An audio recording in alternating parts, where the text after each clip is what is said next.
Hello students, welcome to Vaibhav explains. आज हम एक नया कॉन्सेप्ट सीखने वाले हैं जिसका नाम है रेस्ट एंड मोशन। आइए जानते हैं रेस्ट और मोशन के कॉन्सेप्ट को और समझते हैं कौन सिचुएशन में रेस्ट होता है और कौन सिचुएशन में मोशन की कंडीशन आती है। आइए इसको समझते हैं एक एग्जाम्पल से। मान लीजिए एक स्टूडेंट है, इसका नाम है शिवम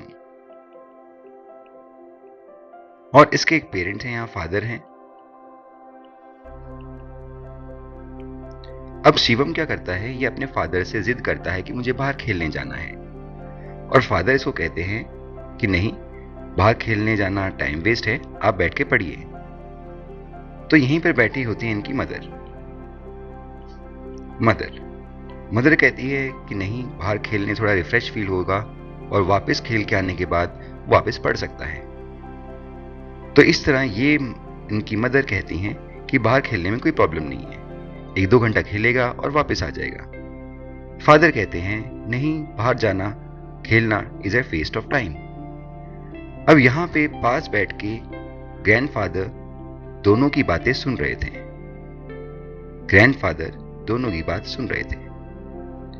तो ग्रैंडफादर ने देखा कि फादर भी बिल्कुल सही कह रहे हैं शिवम के लिए और मदर भी बिल्कुल सही कह रही है शिवम के लिए। तो ग्रैंडफादर क्या है यहाँ पे, ये ऑब्जर्वर है जो इस सिचुएशन को देख रहे हैं और सिचुएशन को देखते हुए उन्होंने एनालाइज किया कि कहना दोनों का ही सही है, कोई भी इनमें गलत नहीं है। दोनों का पॉइंट ऑफ व्यू, दोनों का पॉइंट ऑफ पर्सपेक्टिव बिल्कुल सही है। अब किसकी बात मानी जाए, किसकी नहीं बात मानी जाए, ये डिपेंड करता है शिवम के अपने इंडिविजुअल डिसीजन पे। इसी तरह से स्टूडेंट्स, रेस्ट एंड मोशन भी हमारे लाइफ में इसी तरह काम करते हैं। किसी भी सिचुएशन में रेस्ट या मोशन इस बात पे डिपेंड करेगा कि कोई सिचुएशन में कोई ऑब्जेक्ट कैसी है। जैसे बात करते हैं रेस्ट के बारे में। फॉर एग्जाम्पल, एक टेबल पे एक यहां पे बुक पड़ी है। A book is lying over the table. Day 1, सबसे पहले मैंने इसको देखा, डे 1 पे मुझे बुक यहीं पर मिली। After 24 hours, I have again experienced and observed the same book lying on the table. Day 2 पे भी देखा मैंने कि सेम टेबल पे सेम बुक पड़ी हुई है। नेक्स्ट डे 3 पे मैंने देखा सेम कंडीशन में बुक वैसे ही टेबल पे पड़ी हुई है। यानी मैं बुक को और उसके आसपास के सराउंडिंग को लगातार कुछ दिनों तक ऑब्जर्व करता जा रहा हूं और मैंने ये पाया कि ये बुक अपनी जगह से नहीं हिल रही और ना ही कहीं जा रही है। तो इसका मतलब ये बुक क्या है, रेस्ट पे है। तो मतलब रेस्ट हम उस कंडीशन को कहेंगे जहां पे कोई ऑब्जेक्ट अपने इमीडिएट सराउंडिंग के रिस्पेक्ट में डिस्प्लेस ना हो, कोई मूवमेंट ना दिखाए, किसी तरह की कोई भी एक्टिविटी वो ना शो करे। ऐसी कंडीशन में हम कहेंगे कि वो ऑब्जेक्ट रेस्ट पे है। समझ गए स्टूडेंट्स? यहां पे एक और एग्जांपल ले लेते हैं। आप घर में रहते हैं, घर से स्कूल आते हैं और स्कूल से वापस घर जाते हैं। तो जो घर के आसपास की सराउंडिंग आप देखते हैं, तो पेड़ पौधे और वो घर डे 1 पे ही वैसे ही था, नेक्स्ट डे पे ही वैसे ही था और उसके नेक्स्ट डे भी वैसे ही था। आपका घर भी उसी लोकेशन पे है, जो वहां पे बड़े बड़े पेड़ लगे हुए हैं वो भी उतने ही डिस्टेंस पे आज भी हैं।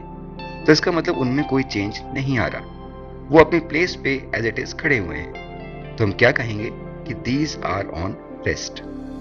ठीक है स्टूडेंट्स, अब बात करते हैं मोशन के बारे में कि मोशन क्या होता है। मोशन कॉन्सेप्ट ये होता है स्टूडेंट्स, जब भी कोई ऑब्जेक्ट, सपोज एक कार है, जब भी कोई ऑब्जेक्ट अपने प्लेस से with respect to its immediate surrounding अपनी पोजीशन चेंज करती है तो उसे मोशन कहा जाता है। फॉर एग्जाम्पल, जैसे एक कार ये मूव कर रही है आगे की तरफ, तो मुझे कैसे पता लगेगा, यहां पे हम खड़े हैं, यहां पे मैं खड़ा हूं, मैं यहां से ऑब्जर्व कर रहा हूं कार की लोकेशन को। अब यहां पे क्या होगा स्टूडेंट्स, मैं कार के आसपास जो छोटे छोटे पेड़ लगे होंगे, कुछ यहां पे अदर व्हीकल्स भी जा रहे होंगे, स्कूटर, कार, तो उनको भी ऑब्जर्व कर रहा हूंगा और साथ में मैं कार को भी ऑब्जर्व कर रहा हूंगा। तो जब मैं पीछे के इमीडिएट बैकग्राउंड से कार को कंपेयर करूंगा तो मुझे पता लगेगा कि कार धीरे धीरे धीरे धीरे आगे की तरफ मूव कर रही है, क्योंकि वो पहले इस पॉइंट ए पे थी, अब आगे मूव करने के बाद अब वो पॉइंट बी पे जा पहुंची है। तो इस तरह से जब एक पॉइंट से दूसरे पॉइंट पे आपकी कार मूव कर रही है from point A to point B, और आप देखते हो कि ये कार मोशन में है, क्योंकि इसने अपना इमीडिएट सराउंडिंग यहां पे कुछ और था, यहां पे इमीडिएट सराउंडिंग कुछ और है, तो इस तरह से ये कार मोशन में है। ठीक है स्टूडेंट्स, लेकिन अगर हम बात करें इस कार के अंदर बैठे ड्राइवर के रिस्पेक्ट में, इस कार में बैठा ड्राइवर ये मुझे देख रहा होगा, जब ये ड्राइवर मुझे देखेगा तो इसको ऐसा लगेगा कि मैं पीछे की तरफ मूव करता हुआ जा रहा हूं। आपने भी ऑब्जर्व किया होगा, जब भी आप कभी ट्रैवल करते हैं, ट्रेन में जाते हैं या आप बस में ट्रैवल करते हैं, कार में ट्रैवल करते हैं, तो उसमें जब भी आप ट्रैवल करते हुए आपकी गाड़ी आगे जाती है और आप विंडो से बाहर देखते हैं, तो आप ये पाते हैं कि पेड़ पौधे, ट्रीज, ऑब्जेक्ट्स लगातार तेज स्पीड से पीछे पीछे जा रहे हैं। तो आपको ऐसा लगता है कि वो सारे ऑब्जेक्ट्स मूव करते हुए पीछे जा रहे हैं, जबकि एक्चुअल में ऐसा नहीं होता। तो इसलिए हमें यह पता लगा कि ड्राइवर या कोई भी पर्सन जो कार या मूविंग ऑब्जेक्ट में बैठा है, वो जब विंडो से बाहर देखेगा तो बाहर की स्टेशनरी ऑब्जेक्ट्स को भी वो मोशन में होता हुआ देखेगा। ठीक है स्टूडेंट्स, इसको एक और एग्जांपल समझने का काम करते हैं। सपोज कीजिए आप एक कार में बैठे हैं और इस कार में आपका फ्रेंड भी बैठा है।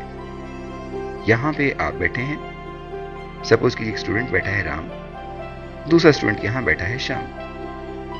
तो राम और श्याम दोनों ही एक कार में बैठे हुए हैं और ये कार आगे की तरफ मूव कर रही है। तो जब भी ये कार आगे की तरफ मूव करेगी और राम जब श्याम को देखेगा, तो क्योंकि राम और श्याम दोनों एक ही कार में बैठे हैं, तो Ram is at rest with respect to Shyam. यानी अगर दोनों एक दूसरे को देखें, वो पाएंगे कि हम दोनों रेस्ट पे हैं, हम कहीं मूव ही नहीं कर रहे।